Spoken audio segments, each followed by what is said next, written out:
جب زمین پر لوگ توحید کو چھوڑ کر بت پرستی میں مبتلا ہو چکے تھے تو اللہ تعالیٰ نے لوگوں کو راہ راست پر لانے کے لیے حضرت نوح علیہ السلام کو نبی بنا کر بھیجا۔ قرآن کی صراحت کے مطابق 950 سال اپنی قوم کے درمیان رہیں اور تبلیغ میں مشغول رہیں۔ نوح کے 3 بیٹے تھے، حام، سام اور یاف۔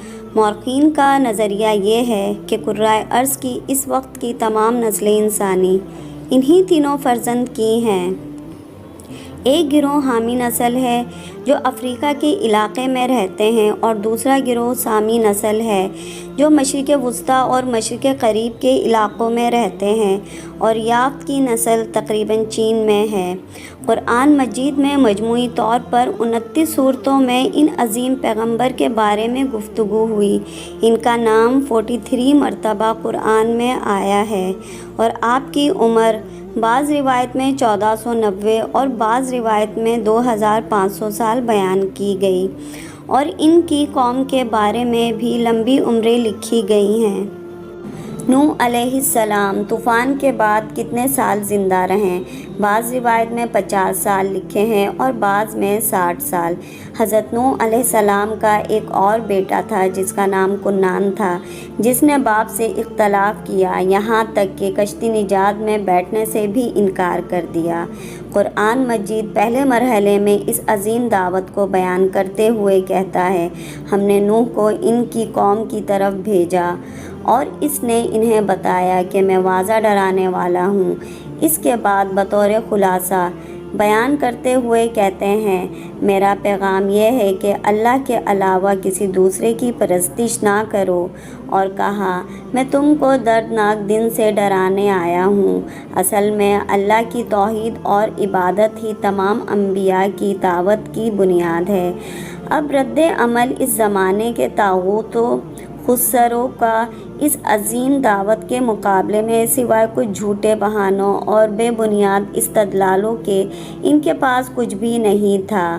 انہوں نے حضرت نوح کی دعوت اسلام کے 3 جواب دیے۔ قوم نوح کے سردار اور سرمایہ دار کافر تھے۔ انہوں نے کہا، ہم تو تجھے صرف اپنے جیسا انسان دیکھتے ہیں، حالانکہ اللہ کی رسالت اور پیغام تو فرشتوں کو اپنے کندھوں پر لانا چاہیے، نہ کہ ہم جیسے انسانوں کو۔ کسی رہبر اور پیشوا کی حیثیت اس کی قدر و قیمت اس کے پیروکاروں سے پہچانی جاتی ہے، اور اصطلاح کے مطابق جب ہم پیروکاروں کو دیکھتے ہیں تو چند ایک ہیں، گمنام، فقیر اور غریب۔ تو پھر ایسی صورت میں تم کس طرح امید کر سکتے ہو کہ مشہور و معروف دولت مند لوگ تمہارے سامنے سر تسلیم خم کر لیں؟ البتہ پہلا اعتراض یہ تھا کہ تم انسان ہو۔ آپ نے فرمایا، یہ وجہ ہے کہ میں انسان ہوں تمہاری طرح کا، لیکن اللہ تعالیٰ کی رحمت میرے شامل حال ہوئی ہے اور اس نے مجھے کھلی نشانیاں دی ہیں۔ اس بنا پر میری انسانیت اس عظیم رسالت سے مانع نہیں ہو سکتی، اور یہ کہ ضروری نہیں کہ میں فرشتہ ہوتا۔ ان کا دوسرا اعتراض یہ تھا کہ تمہارے پیروکار چند ایک ہیں، گمنام، غریب، فقیر۔ آپ نے فرمایا، تم بے فکر اور ناسمجھ لوگ ہو جو اس واضح حقیقت کا انکار کرتے ہو، حالانکہ میرے پاس ایسے دلائل موجود ہیں جو ہر حقیقت کے متلاشی انسان کے لیے کافی ہیں اور اسے قائل کر سکتے ہیں، مگر تم لوگ غرور اور تکبر میں مبتلا ہو۔ اور ان کا تیسرا اعتراض یہ تھا کہ وہ کہتے تھے، ہم کوئی برتری اور فضیلت تمہارے لیے اپنی نسبت نہیں پاتے، لہٰذا گمان کرتے ہیں کہ تم جھوٹے ہو۔ آپ نے فرمایا، اس سے بالاتر کون سی برتری ہو سکتی ہے؟ خدا نے اپنی رحمت میرے شامل حال کی ہے اور واضح مدارک و دلائل میرے اختیار میں دیے ہیں۔ قرآن میں حضرت نوح علیہ السلام اور ان کی قوم کے درمیان ہونے والی گفتگو کی طرف اشارہ ہوا ہے۔ قرآن میں پہلے قوم نوح کی زبانی نقل ہے کہ انہوں نے کہا، اے نوح، تم نے یہ سب بحث و تکرار اور مجادلہ کیا ہے، اب بس کرو۔ اگر سچے ہو تو خدائی عذابوں کے بارے میں جو سخت وعدے تم نے ہم سے کیے ہیں انہیں پورا کر دکھاؤ اور وہ عذاب لے آؤ۔ حضرت نوح علیہ السلام کی وہ گفتگو جو صاف و شفاف اور خوشگوار پانی کی طرح تھی، اس کے بدلے میں ان کے طرز عمل کا انتخاب انتہائی ہٹ دھرم، تعصب اور جہالت کی ترجمانی کرتا ہے۔ اور قرآن مجید میں ارشاد ہوتا ہے، ہم نے نوح علیہ السلام کو حکم دیا کہ وہ ہمارے حضور میں اور ہمارے فرمان کے مطابق کشتی بنائیں، کیونکہ حضرت نوح علیہ السلام آنے والے طوفان اور اس کی کیفیت و وسعت سے آگاہ نہ تھے کہ وہ کشتی اس مناسبت سے بناتے، اور یہ وحی الہی ہی تھی جو بہترین کیفیت کے انتخاب میں ان کی مددگار تھی۔ آخر میں قرآن مجید میں حضرت نوح علیہ السلام کو خبردار کیا گیا ہے، آج کے بعد ظالم افراد کے لیے شفاعت اور معافی کا تقاضا نہ کرنا، کیونکہ انہیں عذاب دینے کا فیصلہ ہو چکا ہے اور وہ حتماً غرق ہو جائیں گے۔ جب حضرت نوح علیہ السلام اور ان کے اصحاب لکڑیاں اور میخیں جمع کر کے کشتی بنانے میں سرگرم تھے تو قوم نوح کے لوگ مذاق اڑاتے اور طنزیہ باتیں کرتے ہوئے گزرتے۔ کہتے ہیں کہ قوم نوح کے گروہ کے ہر دستے نے تمسخر اور تفریح کے لیے اپنا ایک الگ ہی انداز کر رکھا تھا۔ دوسری طرف حضرت نوح علیہ السلام بڑی استقامت سے اپنا کام بے پناہ عزم کے ساتھ جاری رکھے ہوئے تھے، اور یہ ان کے ایمان کا نتیجہ تھا۔ اس میں شک نہیں کہ کشتی نوح کوئی عام کشتی نہ تھی، کیونکہ اس میں سچے مومنین کے علاوہ ہر نسل کے جانوروں کو بھی جگہ ملی تھی۔ ایک مدت کے لیے ان انسانوں اور جانوروں کو جو خوراک درکار تھی وہ بھی اس میں موجود تھی۔ ایسی لمبی چوڑی کشتی یقیناً اس زمانے میں بے نظیر تھی۔ بعض اسلامی روایت میں ہے کہ ظہور طوفان سے 40 سال پہلے قوم نوح کی عورتوں میں ایک ایسی بیماری پیدا ہو گئی تھی کہ ان کے یہاں کوئی بچہ پیدا نہیں ہوتا تھا۔ یہ دراصل ان کے لیے سزا تھی۔ قرآن مجید میں ارشاد ہوتا ہے، یہ صورتحال یوں ہی تھی یہاں تک کہ ہمارا حکم صادر ہوا اور عذاب کے آثار ظاہر ہونا شروع ہو گئے۔ پانی تنور کے اندر سے جوش مارنے لگا۔ اس وقت اصحاب متوجہ ہوئے کہ حالات تیزی سے بدل رہے ہیں اور انقلاب قریب تر ہے، یعنی کہاں آگ اور کہاں پانی۔ الفاظ دیگر جب انہوں نے یہ دیکھا کہ زیر زمین پانی کی سطح اس قدر اوپر آ گئی ہے کہ وہ تنور کے اندر سے جو عام طور پر خشک، محفوظ اور اونچی جگہ بنایا جاتا ہے جوش مار رہا ہے، تو وہ سمجھ گئے کہ کوئی اہم امر درپیش ہے۔ اور شاید غافل اور جاہل قوم نے بھی اپنے گھروں کے تنور میں پانی کو جوش مارتے دیکھا ہوگا۔ اس بارے میں کہ طوفان کے نزدیک ہونے سے تنور سے پانی کا جوش مارنا کیا مناسبت رکھتا ہے، اصحاب متوجہ ہوئے کہ حالات تیزی سے بدل رہے ہیں اور انقلاب قریب تر ہے۔ الفاظ دیگر جب انہوں نے یہ دیکھا کہ زیر زمین پانی کی سطح اس قدر اوپر آ گئی ہے کہ وہ تنور کے اندر سے جو عام طور پر خشک، محفوظ اور اونچی جگہ بنایا جاتا ہے جوش مار رہا ہے، تو وہ سمجھ گئے کہ کوئی اہم امر درپیش ہے۔ اور شاید غافل اور جاہل قوم نے بھی اپنے گھروں کے تنور میں پانی کو جوش مارتے دیکھا ہو۔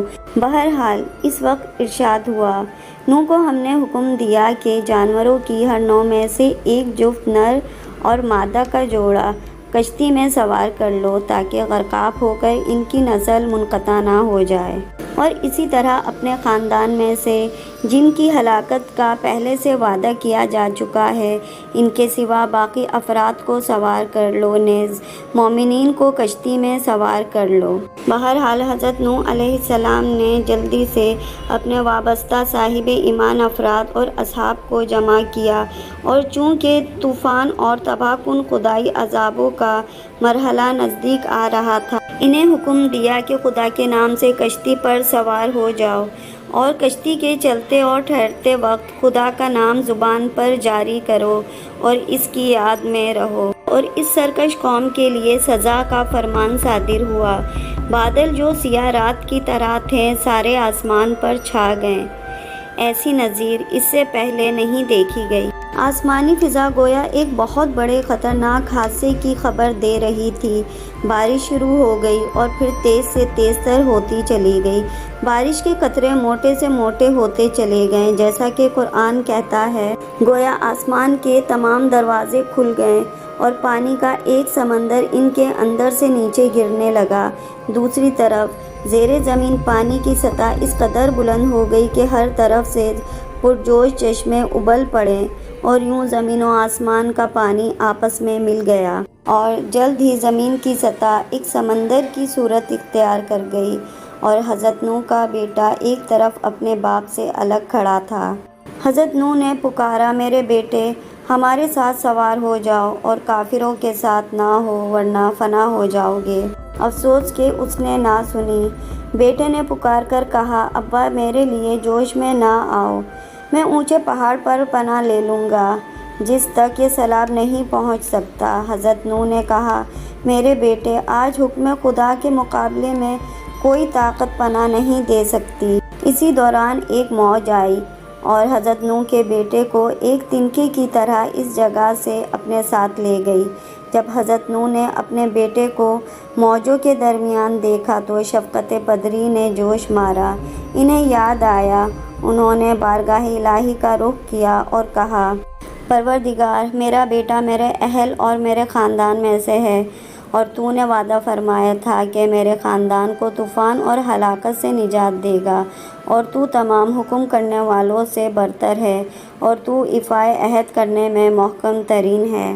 جواب ملا، اے نوح، وہ تیرے اہل اور خاندان میں سے نہیں ہے بلکہ وہ غیر صالح عمل ہے اور وہ نالائق شخص ہے، اور تجھ سے مکتبی اور مذہبی رشتہ ٹوٹنے کی وجہ سے خاندانی رشتے کی کوئی حیثیت نہیں رہی۔